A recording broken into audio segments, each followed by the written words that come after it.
तुमच्या घरचे सुद्धा सोयाबीनची भाजी म्हटलं की तोंड वाकडं करतात का? मग त्यांना एकदा या पद्धतीने बनवून द्या. अगदी आवडीने खातील आणि रोज म्हटलं तर बनवायला सांगतील. एवढंच काय, नॉनव्हेज खाणारे सुद्धा ते बाजूला ठेवून ही सोयाबीनची भाजी खातील, इतकी जबरदस्त बनते. त्यासाठी सर्वात आधी इथे एक बाउल घेतला आहे. त्यामध्ये इथे मी 1 वाटी सोयाबीन घेतलं आहे, ते या बाउलमध्ये काढायचं. त्यानंतर यामध्ये गरम पाणी घालायचं आणि हे सोयाबीन एक 15 ते 20 मिनटं भिजण्यासाठी बाजूला ठेवायचं. तुम्हाला जर हवं असेल तर तुम्ही उकळत्या पाण्यामध्ये एक 5 मिनटं हे सोयाबीन उकळवून घेऊ शकता किंवा अशा पद्धतीने पाण्यामध्ये भिजवून घेऊ शकता. मी गरम पाण्यामध्ये भिजवून घेतलं आहे. तर इथे पहा, एक 20 मिनटं हे सोयाबीन मी गरम पाण्यामध्ये भिजवून घेतलं आहे. अगदी छान भिजलं आहे. तुम्ही पाहू शकता पहिल्यापेक्षा अगदी छान फुललं आहे. आता याच्यातलं जे एक्स्ट्रा पाणी आहे ना, ते आपल्याला काढून घ्यायचं आहे आणि सोयाबीन पूर्णपणे कोरडं करून आपल्याला दुसऱ्या बाउलमध्ये काढून घ्यायचं आहे. तर अशा पद्धतीने हाताने प्रेस करून याच्यातलं सर्व एक्स्ट्रा पाणी काढून घेऊयात. राहिलेल्या सर्व सोयाबीनमधलं पाणीसुद्धा मी याच पद्धतीने काढून घेते आणि त्यानंतर तुम्हाला दाखवते. तर इथे पहा, सर्व सोयाबीनमधलं एक्स्ट्रा पाणी मी काढून घेतलं आहे. आता यामध्ये काही पावडर मसाले घालायचे. त्यासाठी इथे मी एक मोठा चमचा एव्हरेस्टची कश्मीरी लाल मिरची पावडर घेतली आहे, 1 चमचा धनेपूड, एक छोटा अर्धा चमचा हळद, चवीनुसार मीठ आणि एक मोठा चमचा बेसन पीठ घ्यायचं आहे. आता हे सर्व साहित्य सोयाबीनमध्ये घालायचं आणि एकसारखं मिक्स करायचं. अगदी या मसाल्यांची आणि बेसन पिठाची व्यवस्थित कोटिंग या सोयाबीनला झाली पाहिजे. अगदी या पद्धतीने आपल्याला हे मिक्स करून घ्यायचं आहे. तर इथे पहा, सर्व पावडर मसाले आणि जे आपण बेसन घातलं होतं ते या सोयाबीनमध्ये एकसारखं मिक्स करून घेतलं आहे. बेसन पीठ आणि मसाल्याची कोटिंगही सोयाबीनला अगदी व्यवस्थित झाली आहे. आता गॅसवर कढई गरम करायला ठेवायची. कढई गरम झाली की यामध्ये तेलाच्या किटलीमध्ये जी पळी असते त्या पळीने एक 4 पळी तेल यामध्ये घालायचं. तुम्ही मोठ्या चमच्याने सुद्धा 4 मोठे चमचे तेल यामध्ये घालू शकता. तेल छान कडकडीत गरम करून घ्यायचं. तेल छान कडकडीत गरम झालं की आता गॅसचा फ्लेम मोठाच ठेवायचा आणि यामध्ये जे सोयाबीन आपण मसाल्याचं आणि बेसन पिठाचं कोटिंग करून घेतलं आहे ते घालायचं. लक्षात ठेवा, सोयाबीन तेलामध्ये परतून घेताना अजिबात गॅसचा फ्लेम मीडियम किंवा लो करायचा नाही. मोठ्या आचेवरच हे सोयाबीन आपल्याला तेलामध्ये परतून घ्यायचं आहे. वरून जी याची लेअर आहे ती थोडीशी खुसखुशीत झाली पाहिजे इथंपर्यंत. जर तुम्ही मीडियम टू लो फ्लेमवर हे सोयाबीन तेलामध्ये परतून घेतलं तर ते अतिप्रमाणात तेलकट होतं आणि व्यवस्थित ते परतलंसुद्धा जात नाही. तर इथे पहा, मोठ्या आचेवर हलकासा रंग बदलेपर्यंत, सोनेरी रंग येईपर्यंत हे सोयाबीन मी छान असं तेलामध्ये परतून घेतलं आहे. तुम्ही याचा रंगसुद्धा पाहू शकता. आता हे परतून घेतलेलं सर्व सोयाबीन मी एका ताटामध्ये काढून घेते. तर इथे पहा, सर्व सोयाबीन मी एका ताटामध्ये काढून घेतलं आहे. पुन्हा तीच कढई गॅसवर गरम करायला ठेवायची. कढई गरम झाली की आता यामध्ये तेलाच्या किटलीमध्ये जी पळी असते त्या पळीने किंवा मोठ्या चमच्याने 4 मोठे चमचे इतकं तेल यामध्ये घालायचं. तुम्ही ही भाजी बनवण्यासाठी बटरचा सुद्धा वापर करू शकता किंवा तुपामध्ये सुद्धा बनवू शकता. तेल गरम झालं की एक अर्धा चमचा जिरे घालायचे. जिरे छान फुलले, तडतडले की इथे मी एक मोठा कांदा बारीक चिरून घेतला आहे तो घालायचा आणि आता कांद्याला छान सोनेरी रंग येईपर्यंत कांदा आपल्याला परतून घ्यायचा आहे. आता कांदा परतून होतोय तोपर्यंत आपण यामध्ये घालण्यासाठी एक वाटण तयार करून घेऊया. वाटण तयार करण्यासाठी इथे मी एक मूठभर हिरवी कोथिंबीर घेतली आहे, पाववाटी चिरलेलं सुकं खोबरं, आलं, 10 ते 12 लसणाच्या पाकळ्या, अर्धा चमचा जिरे. कोथिंबीर घेताना लक्षात ठेवा, शक्यतो देठासहित घ्या, त्यामुळे भाजीची चव खूप छान लागते आणि ग्रेव्हीला रंगसुद्धा सुंदर येतो. आता इथे मी मिक्सरचं भांडं घेतलं आहे. आता या मिक्सरच्या भांड्यामध्ये आपण सर्व साहित्य काढून घेऊया. त्यानंतर लागेल असं थोडं थोडं पाणी यामध्ये घालायचं आणि मिक्सरला हे सर्व साहित्य वाटून घेऊन छान स्मूथ अशी याची पेस्ट तयार करून घ्यायची. वाटण तयार करण्यासाठी यामध्ये तुम्ही लागेल असं थोडं थोडं पाणी घालू शकता. तर इथे पहा, सर्व साहित्य मिक्सरला फिरवून घेतले. छान स्मूथ अशी पेस्ट याची तयार झाली आहे.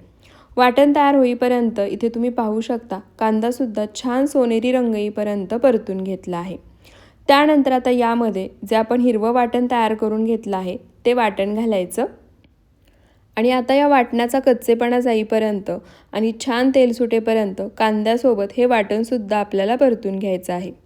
आता वाटण परतून होतंय तोपर्यंत आपण यामध्ये घालण्यासाठी पावडर मसाल्यांची एक पेस्ट तयार करून घेऊयात. त्यासाठी इथे मी नॉर्मल आंबट असणारं अर्धी वाटी दही घेतलं आहे. आता यामध्ये एव्हरेस्टची कश्मीरी लाल मिरची पावडर 2 चमचे घालायची. त्याच चमच्याने अर्धा चमचा यामध्ये हळद घालायची। इथे मी सर्व पावडर मसाले नाश्त्याच्या चमच्याने मोजून घेतले आहेत। एक मोठा चमचा यामध्ये धनेपूड घालायची, अर्धा चमचा गरम मसाला आणि अर्धा चमचा जिरेपूड घालायची। आणि आता हे सर्व पावडर मसाले या दह्यामध्ये आपल्याला छान एकसारखे मिक्स करायचे आहेत। छान एकजीव असे हे पावडर मसाले या दह्यामध्ये झाले पाहिजेत। दही जर जास्त घट्टसर वाटत असेल तर थोडंसं तुम्ही यामध्ये पाणी घालू शकता। तर इथे पहा पावडर मसाले दह्यामध्ये मी छान एकसारखे मिक्स करून घेतले आहेत। तोपर्यंत इथे आपलं वाटणसुद्धा कच्चेपणा जाईपर्यंत आणि छान तेल सुटेपर्यंत परतून झाले। आता गॅसचा फ्लेम पूर्णपणे लो करायचा आणि यामध्ये ज्या आपण दह्यासोबत पावडर मसाल्यांची पेस्ट तयार करून घेतली आहे ती घालायची।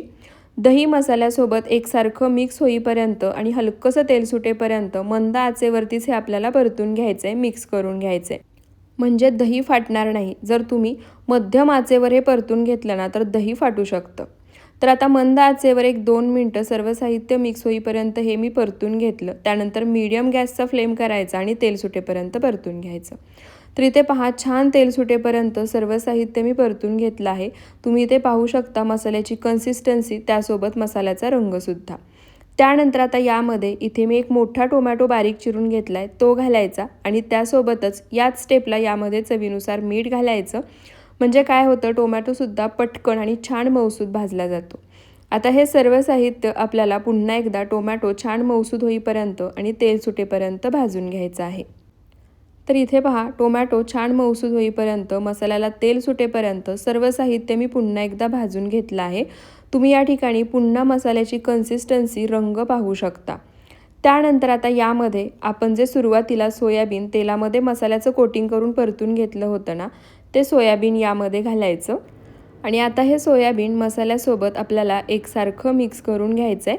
सोयाबीन मसाल्यासोबत एकसारखं मिक्स करून झालं की मध्यम आचेवर 1-2 मिनटं छान असं परतून घ्यायचं।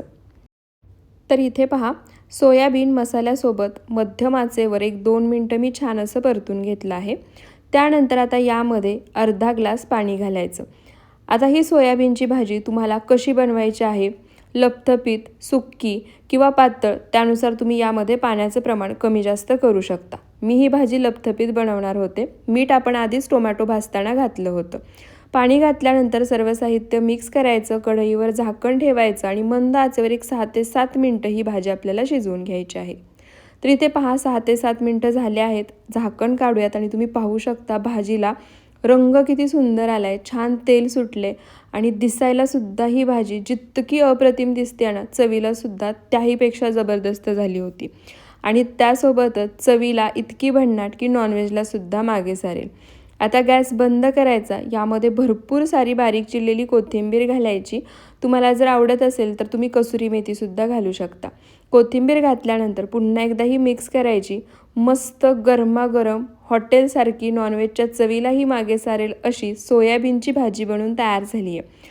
आता गरमागरम भातासोबत, भाकरीसोबत, चपाती, फुलका, रोटी, नान कशासोबतही सर्व करू शकता, अप्रतिम लागते। आणि नक्की या पद्धतीने ना एकदा घरातल्यांना बनवून द्या, नक्की आवडीनं खातील, बोटं ताट चाटून पुसून आणि पुन्हा पुन्हा बनवायला सांगतील, अगदी न खाणारे सुद्धा। आणि तुम्हाला आजचा हा रेसिपी व्हिडिओ कसा वाटला ते सुद्धा मला कमेंट करून नक्की सांगा। व्हिडिओ थोडासा जरी आवडला असेल तर व्हिडिओला जास्तीत जास्त शेअर करा, एक लाईक नक्की करा। आणखी अशाच रेसिपीज पाहिजे असतील तर ते सुद्धा मला कमेंट करून नक्की सांगा। पुन्हा भेटूयात अशाच साध्या सोप्या नवनवीन रेसिपी व्हिडिओसोबत। व्हिडिओ शेवटपर्यंत पाहिल्याबद्दल खूप खूप धन्यवाद।